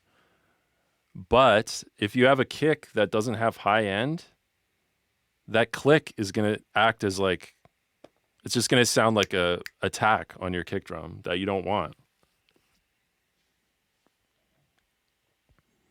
The older Ableton, I think the Ableton 8 compressor doesn't have that clicking issue. But that one for sidechain is like weird, dude. Like it's not clean either because the sidechain, you want that shape to be like smooth like this or an arc or you just whatever that shape is of the sidechain, you want it to be very smooth. And what I noticed with 8 is it's kind of choppy, dude. It's like it'll be like trust me, I've tested all this shit, man. I've run like I'll just run a pure saw wave or sine wave through and sidechain it, and I've tried it with so many different plugins, and this is the best one for this. And you know, there's probably some Max for Live stuff that's good too, but like this just works for me, and it's just very clean. Proceed look ahead really gets rid of the click. Yeah, there's no clicking, man. It's clean as fuck. I'm telling you, it's really really good. Doesn't mean you have to use it. I mean, LFO tool's cool too, but I just like it because then I send that click track and then I'm good to go, you know? So Ableton needs to be reprogrammed. No, it's just their compressor, man. There just needs to be some more options on it. Also, like, I always said, like, why do they not just have a ducking, something called like sidechainer, like a sidechain, literally just a ducker? Because another issue, if people sidechain incorrectly with the compressor, they'll be compressing the signal too. They're not just ducking. It's like actually compressing it, you know? Which is not what you want, which is why these settings work really well, because I'm not compressing it at all. It's like literally just doing the ducking. Because I would do that all the time where I'm like, oh, I like the sidechain, but it's actually making the signal way fucking louder. And then I have to, like, when the sidechain, say there's a part without drums where the sidechain isn't in, it would just get like so loud. So I would used to have that issue too. But yeah, I think if Ableton just made something called like sidechain or something, and you could like sidechain whatever to whatever, like that'd be so sick. Or just like ducker or something, you know? But that's not really their focus, I guess. They'd rather make like weird spectral resonators and shit like that, where you're like, I mean, this is cool, I guess, but I don't know. A sidechain thing would be great. Yeah, I think what's his name made a really good sidechain, a Max for Live one.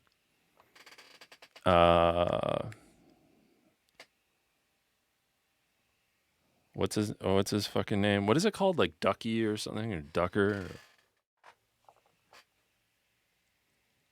Yeah. Oh, Duck Buddy. Yeah, yeah. That one's cool. I never really like. I already have the thing that works for me, so I don't really need to change it. But that one's cool too, and you can make a rack that does multiband too. Like you could use like a splitter, and split the frequencies, and then put a put a Pro C on each frequency, and then you have like a dope multiband sidechainer. You know, like this is really really good. I found this like kind of recently. This invisible band splitter. This shit is fire, man. Invisible band splitter. It just splits the bands, and then you can. So what you would do is you just group it, duplicate it twice, or maybe you only want 2 bands, and then like bypass some of these, like, or maybe this one's your high, this one's your mids, and this one's your lows. You know, then you have a band splitter essentially.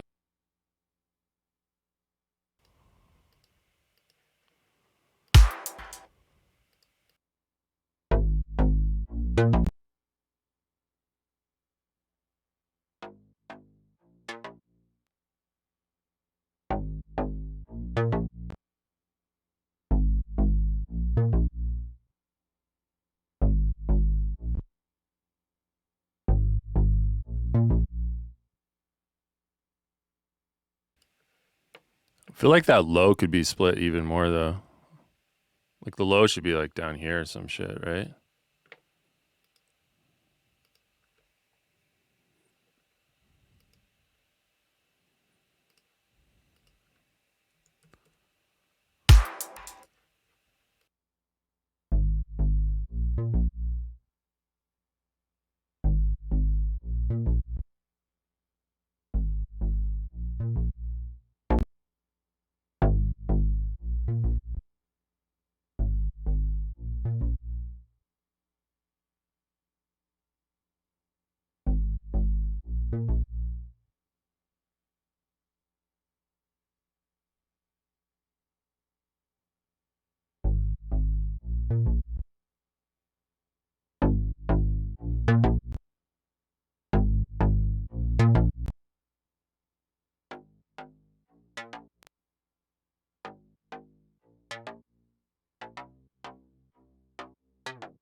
So yeah, you can do some cool stuff with that. Like you could even if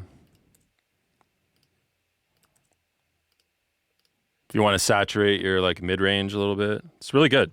I think this one might be free actually, this invisible splitter. Why should you use Pro C ducking with click track versus LFO tool with similar curve? There's no problem with that. Like I said, LFO tool is great too, but I don't like to send MIDI to like. Is that how LFO tool? Like, say if my kick drum is whatever doing something that's not just like 4/4 or whatever. How do you trigger it? You have to like send it MIDI, right? Which I don't really like that, but LFO tool is great, man. It's very, very clean, you know. I use LFO tool on a ton of shit, man. It's just not for sidechaining for me. I don't like it. You know, just find something that works and stick with it. Like there's no right or wrong, but just, yeah, some of them just don't really work that great, you know?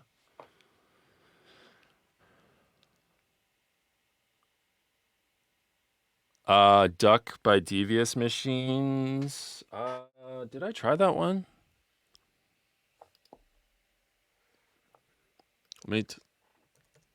Devious Machines.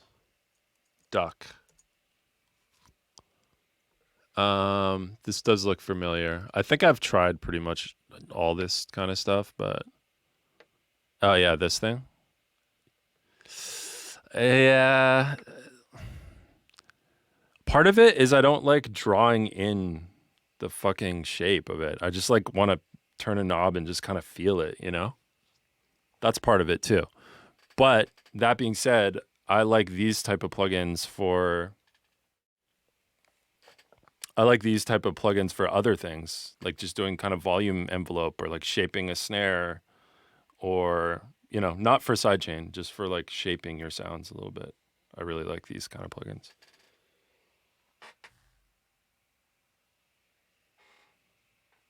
I don't know. Can you sidechain with glue? I don't think you can, man. Maybe I'm tripping, but I've never actually tried that. Is Duck better than LFO tool? I don't know, man. I mean, they're just like volume shapers, you know? Like just fucking pick one and stick with it. There's no like I'm sure there's I mean, LFO tool's been around for a million years, you know? I'm sure there might be better options now. I don't know. But it's great. I use it all the time.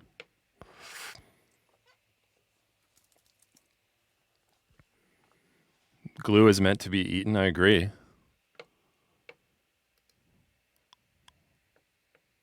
Yeah, let's see. I don't think glue has sidechain. Like, maybe I'm wrong, but or I just never noticed it. Oh, it does. Okay. Well, I've never actually tried this for sidechaining. Yeah, I'll be right back.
Yeah, I've never used glue for sidechain, but I mean it's worth trying out. I personally I wouldn't use it just because I like to have a visual representation. Like I like to see how much I'm ducking and like what the shape is of the sidechain. So for that reason I wouldn't use it, but by all means, man, give it a try. It might be great. All right, can we get back to this?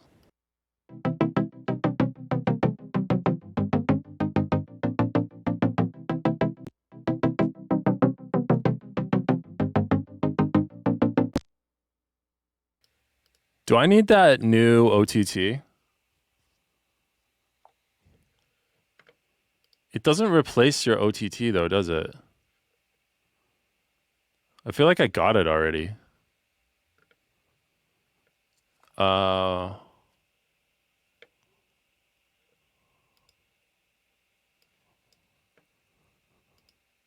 there it is. So maybe I add that to plugins. It's weird that it doesn't override the old version though. That's kind of strange, but I mean, I guess that's cool. Some people like the old one. This looks way fucking cleaner, man. At least you can resize it and stuff. Is there any difference though? Like, it's just good old OTT, right? Still, at the end of the day. Let's work on this sound a bit. I feel like there's too much kind of low end.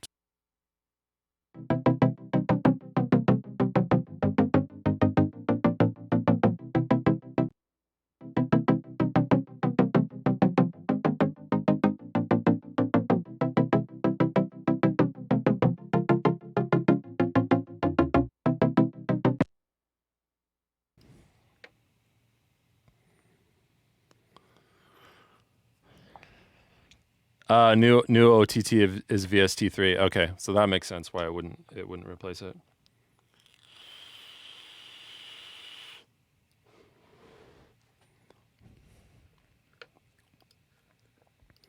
I guess I gotta just get in the habit of putting that on tracks, you know? Let's do it. Let's get rid of this. Let's use the new shit. Fuck yeah, dude. Shit looks great. I mean, I don't fucking know what I'm doing. Multiband, like, the Ableton multiband compressor is like so powerful. And it to me, it's like really kind of complicated. Like I don't know how to fucking use it, man. I just start with presets and kind of twiddle knobs till I'm like, oh, that sounds good. But man, you can do some crazy shit with that thing. Not just like everyone's just like OTT, but bro, check out some of the other presets in there. They're like sick. Like this one's kind of cool. Like if I put this this one, we'll see if it works on this. But so I'm putting this on the drum bus. Check this out.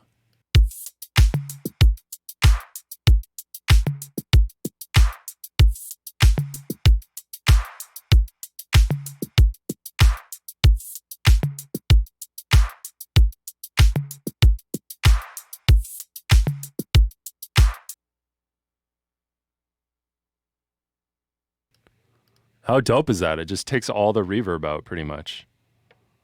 Kind of sick, right? People sleep.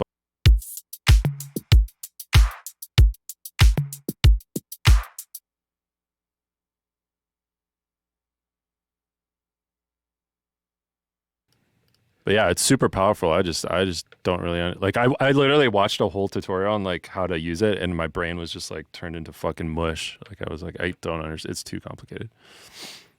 Like upward and downward compression and like attack time, release time. I'm just like, I can't. It's like too crazy.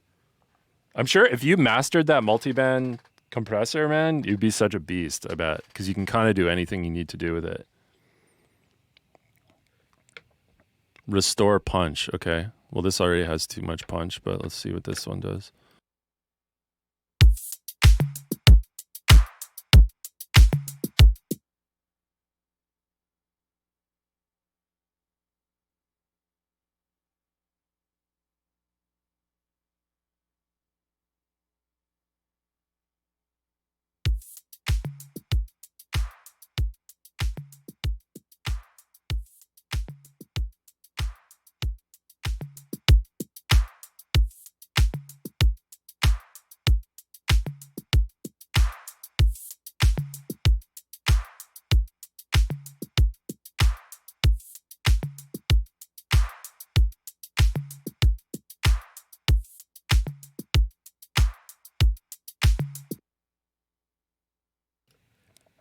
It's kind of dope. But yeah, if you're bored, like check out some of these other presets, man.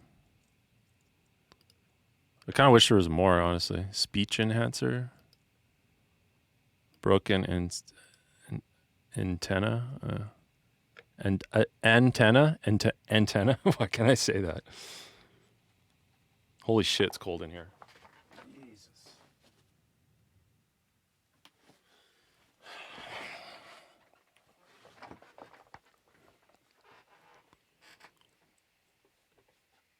Is there a paid multiband compressor that is insane? I think like the Pro MB is really good, but I am by no means an expert on multiband compression. Like I fucking don't know what I'm doing. Just got to be honest, man. I just kind of tinker with it until I'm like, it sounds good, but I have no fucking idea what I'm doing.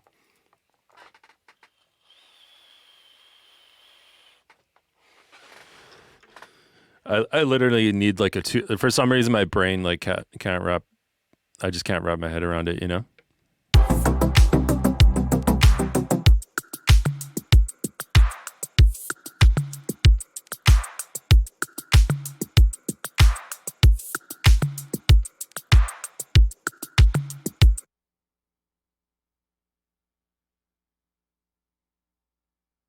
kind of want to keep that like sponginess to the drums or whatever you would call it. So let's like dial this stuff back a little bit. I'm the moon.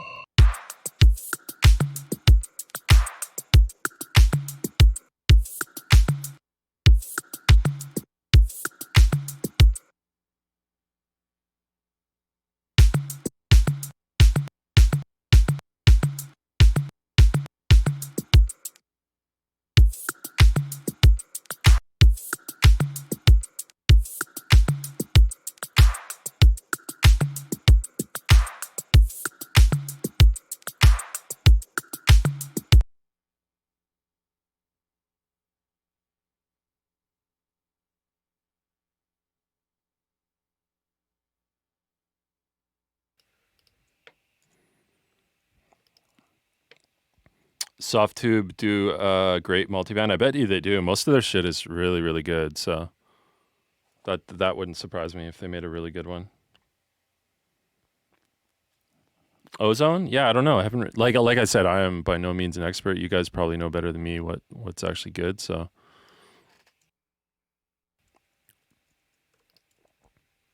I wonder when Oscar's gonna be ready, man. They're taking their sweet time. He must be a dirty boy.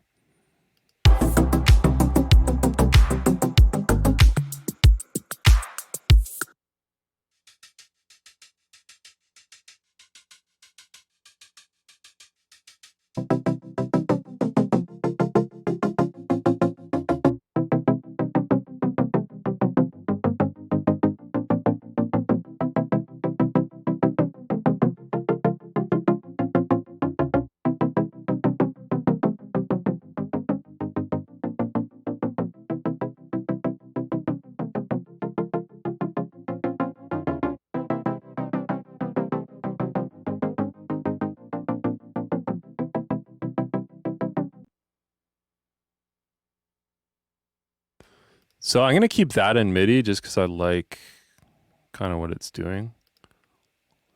What's this sound here?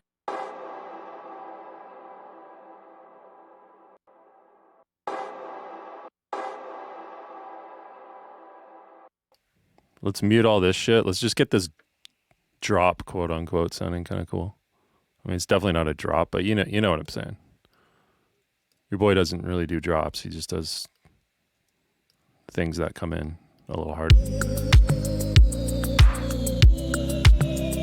You're the sun. I'm the moon.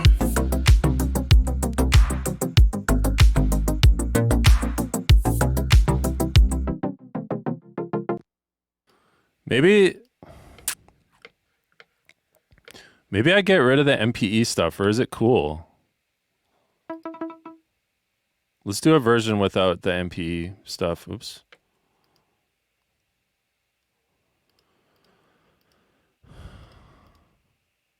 Is there a way to just clear all envelopes? Okay.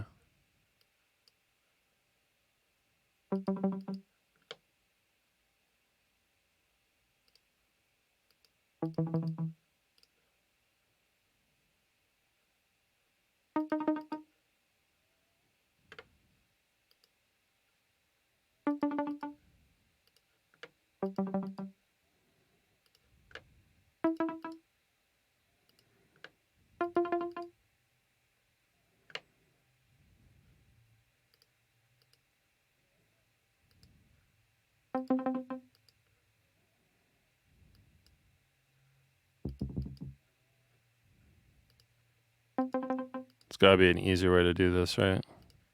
I just want to hear what it sounds like without the MPE. Might be kind of nice. I don't know.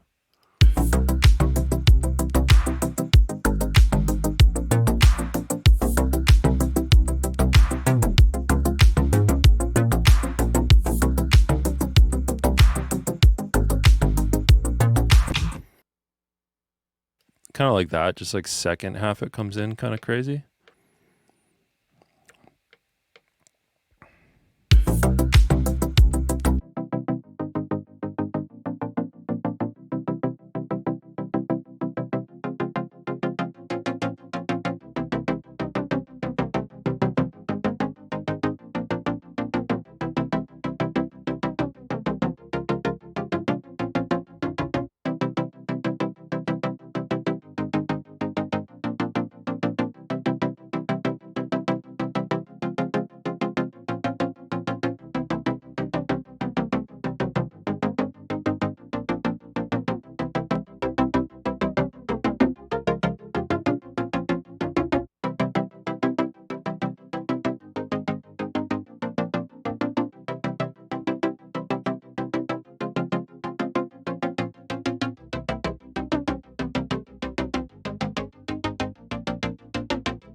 You're the sun. I'm the moon.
the moon.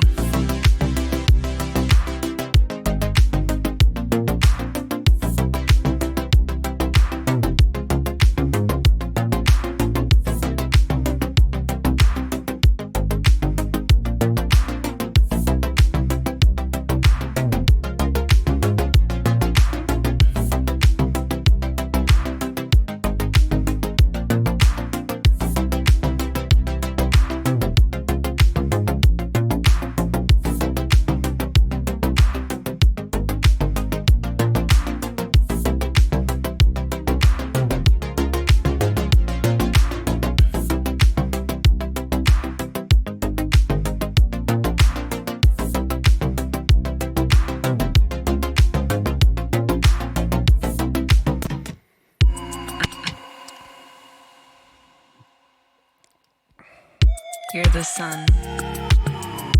I'm the moon. So do I actually have to record to do that? How does that work? I'm the moon.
I'm the moon.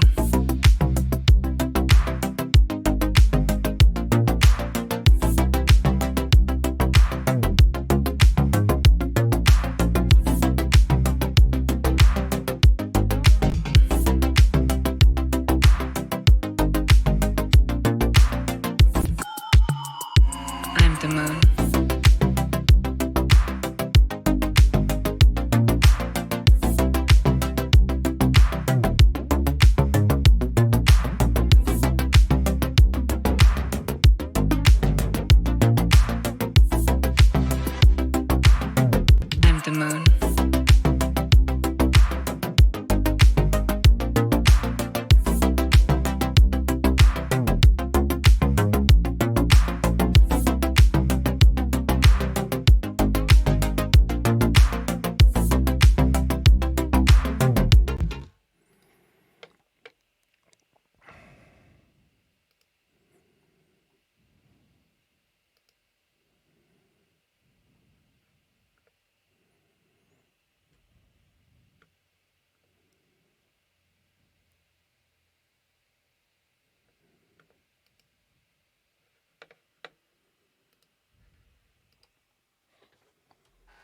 I'm the moon.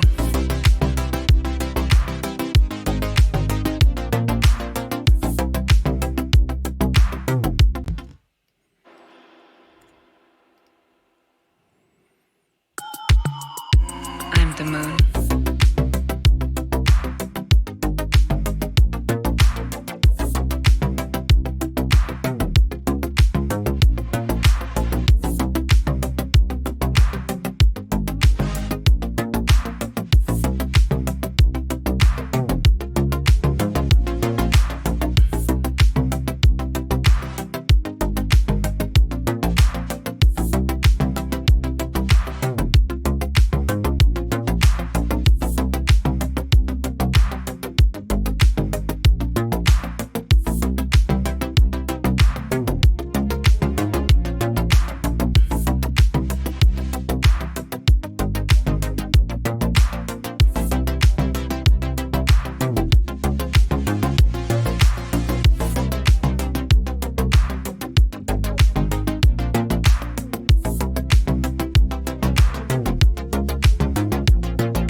Roses still bloom.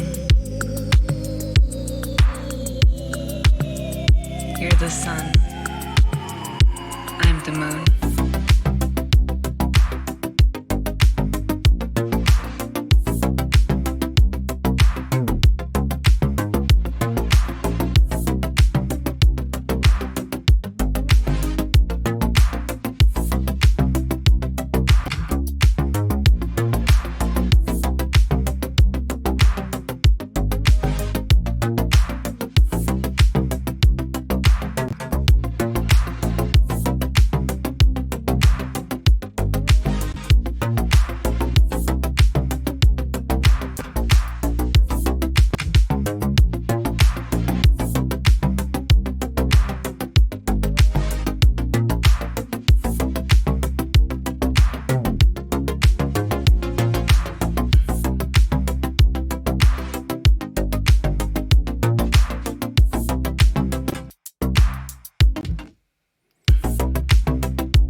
Okay. All right, guys. I'm gonna end the stream just for. I just gotta go pick up Oscar from the groomers, but I'll be right back. I'm gonna continue rocking on this, man. I mean, this is how I work. If I'm actually trying to finish something, it takes a while. Pretty slow. Yeah, I'm gonna end for now, and then I'll be back in probably 15, 20. All right. I gotta work.